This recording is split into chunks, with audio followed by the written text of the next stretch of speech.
Hi guys, good morning po sa inyong lahat. May bagyo po sa amin. Ayan guys, oh.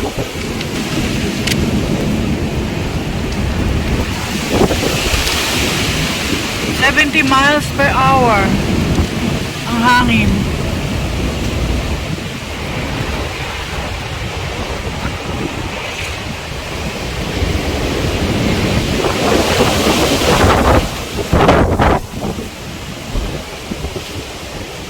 Grabe po.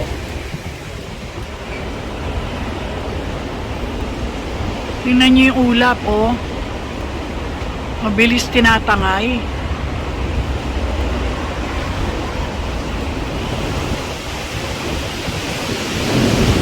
Ooh.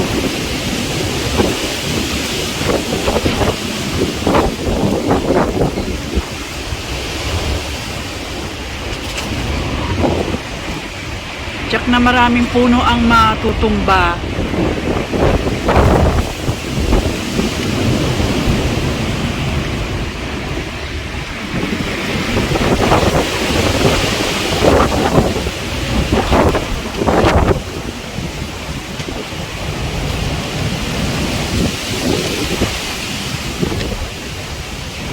Hinahawakan ko po itong pinto kasi po tinatangay ng hangin.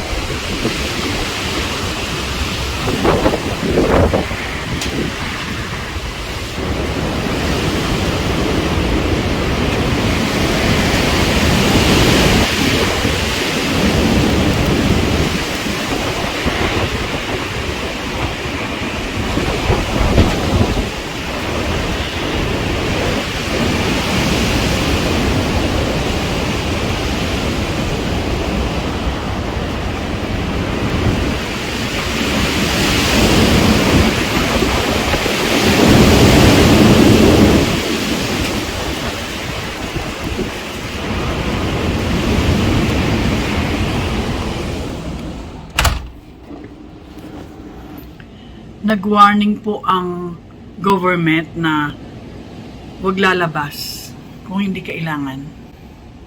Pero ano ginawa ni Grandad? Nasa garage. Diba? Tigas ulo eh. Nandun lang daw naman siya sa loob.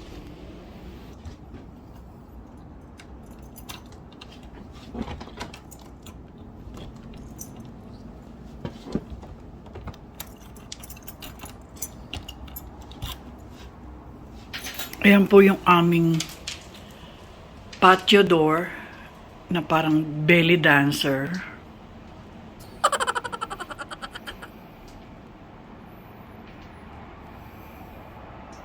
Bongga, diba? So, dito lang po ako sa loob. Ayan po, dumating na yung pasaway, oh.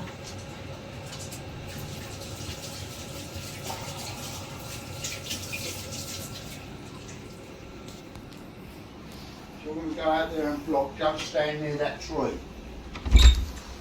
Alan. Guys, hawiin ang belly dancer door.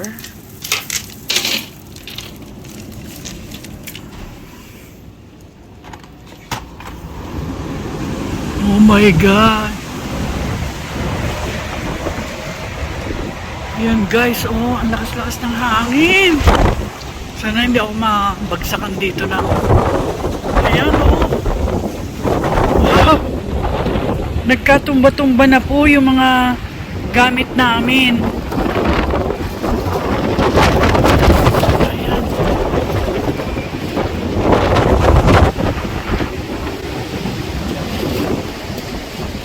Tingnan nyo, oh.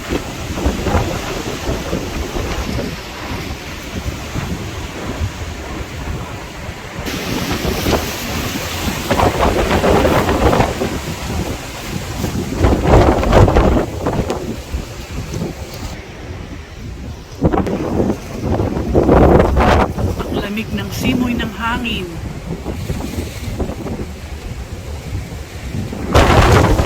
Malakas na bagyo. Pero walang ulan.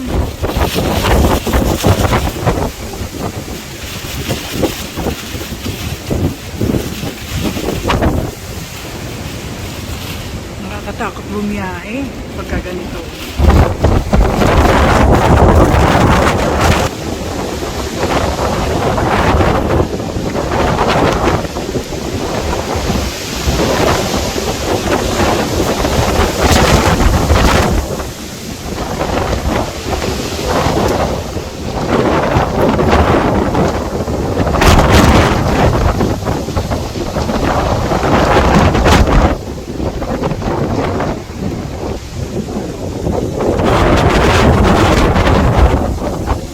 Playhouse, wala nang bubong.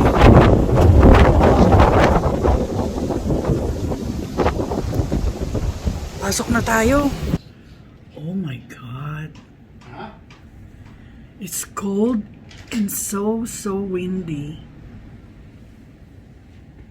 Mamaya po tingnan namin sa news kung ano nangyari dun sa ibang lugar.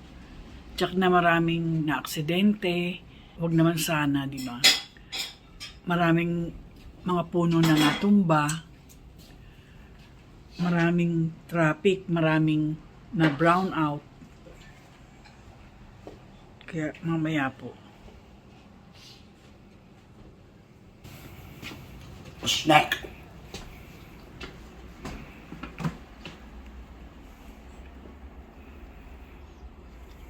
Where have you been? Oh, I've been everywhere, man. You're so stubborn. I told you don't go out. The Prime Minister said don't go out unless necessary. And you? What did you do? You went out, right?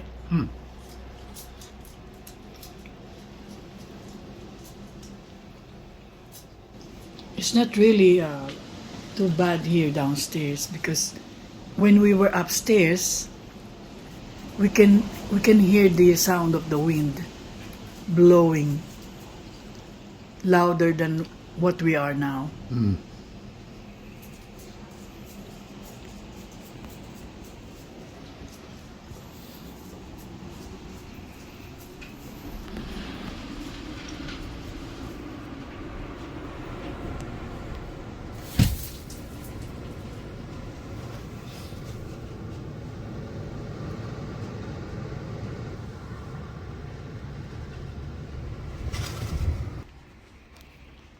Meron pa naman kaming aatinan na fashion show bukas. Hindi po kami makakapunta kasi hanggang bukas pa po daw yung bagyo. Hi guys! Ayan, papakita namin sa inyo kung gaano kalakas ang bagyo dito.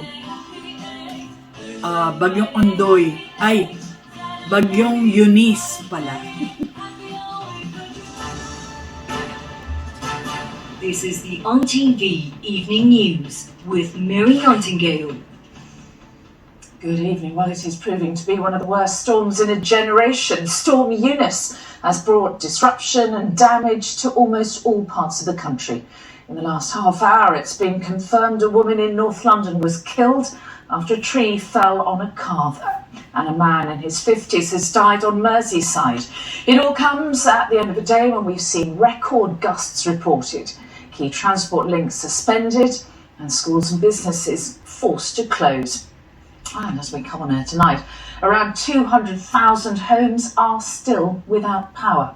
Tonight we have reporters right across Britain with the very latest. We'll be hearing how the country's fared against this very rare weather event. But first, let's go to our correspondent Garrett Vincent in Devon tonight, one of the first places to feel the impact of today's storm. Garrett. The force of this storm, Mary, has moved across the country today from west to east, but where I am right now on the North Devon coast, it's not quite finished yet. It felt like a bit of a sandstorm this afternoon as the wind's still strong enough to lift the sand off the bay and throw it onto the land. The weather warnings have moved from red to amber throughout the course of the day, and people here are certainly hoping that that means that the storm has done its worst. Storm Eunice crashed into the southwestern edges of the United Kingdom at around the time its people would have been going to work. Most of them had wisely chosen to stay at home. Some, though, ventured out onto the harbour walls to get a close look as the sea raged against the shore. Don't leave home unless you have to, was the advice from the emergency services. So the motorways near the coast at rush hour were unusually quiet, but on the M4 near Swansea, a frightening example of what can happen on the road in a storm. Keep watching the lorry. Luckily, its driver was unhurt. In the southwest of England, people filmed trees they'd been driving past for a lifetime being felled. Oh my god, I caught that on video! This one in Cornwall. And this one snapped in Wiltshire. In Somerset, even a church spire wasn't spared. One man in Ireland was killed by a falling tree this morning, and a woman in Henley was badly injured by debris. Here in England's southwestern counties, though, survivors spoke of narrow escapes from trees coming down. And suddenly it came towards me, and I thought it was going to kill me. But instead it crashed and just hit the gate. And I thought, oh my god, my car is underneath it. Journeys made by other means weren't easy. Oh, sick brake, sick brake, sick brake! The skills of the pilots were tested by the wind at Heathrow, and train timetables which weren't cancelled completely were severely disrupted here in Banbury by a roof on the line. From the western coasts, Eunice roared across the breadth of the UK to London, a city so often spared the worst weather, where parts of the canopy which covers the O2 Arena were ripped away. It's low tide here, but you can see the waves crashing in for miles along this stretch of coastline. The sea's getting churned up, and that powerful wind just feels relentless.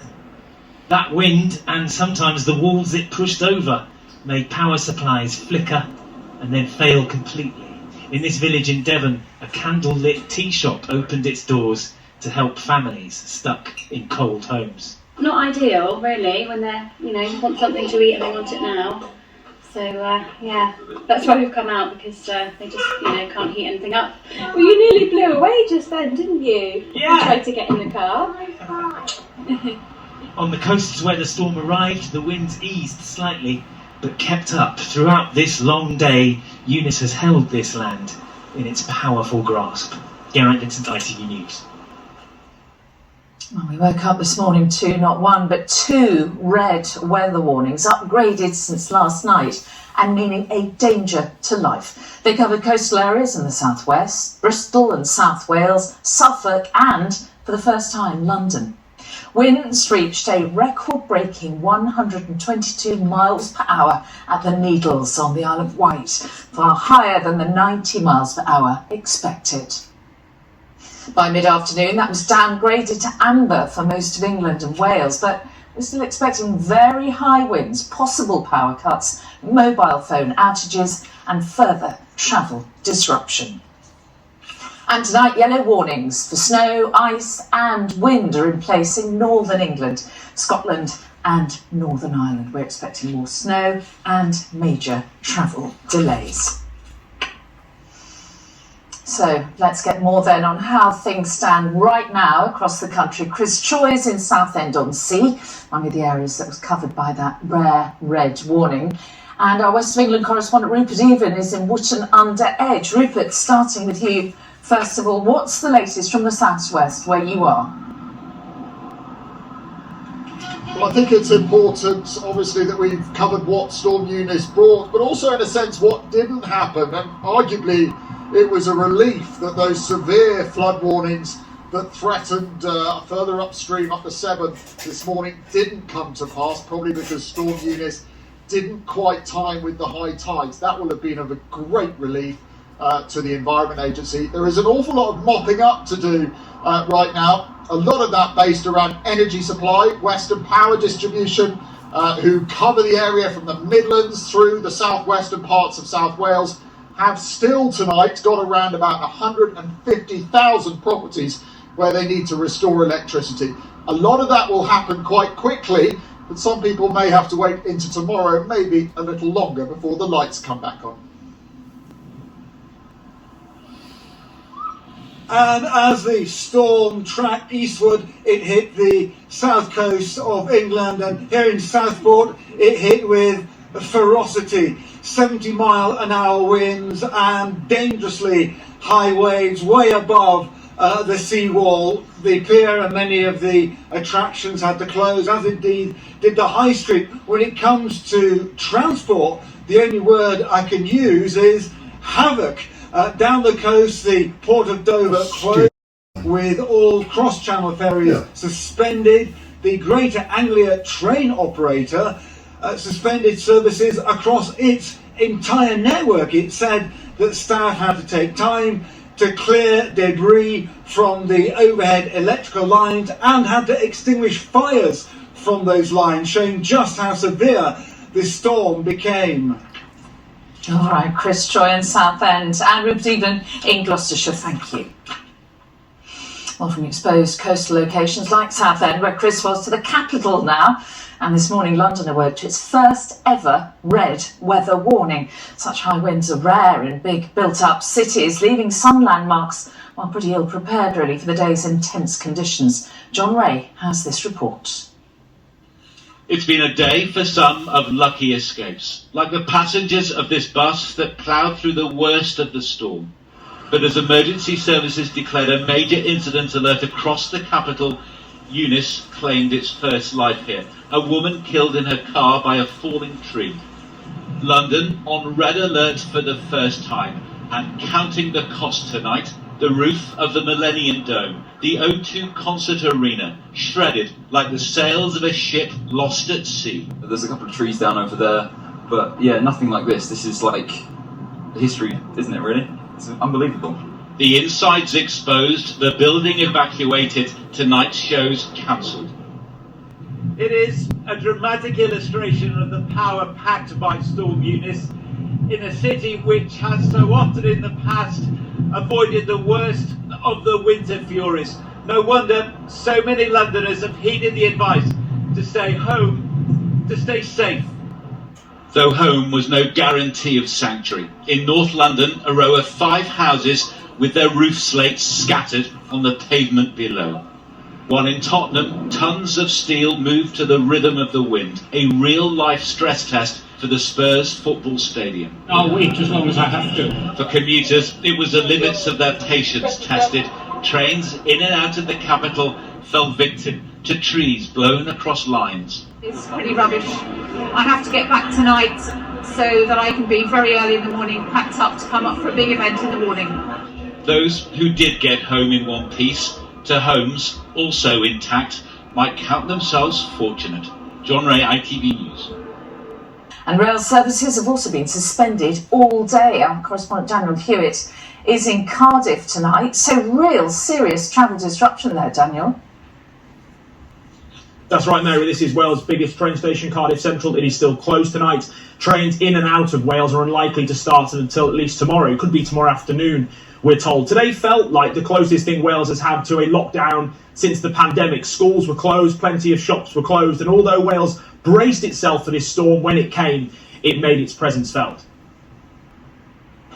For the first time in over a quarter of a century, Storm Eunice completely closed both 7 crossings in and out of Wales today. On a frantic Friday that saw all attempts to get in and out of the country almost entirely cut off.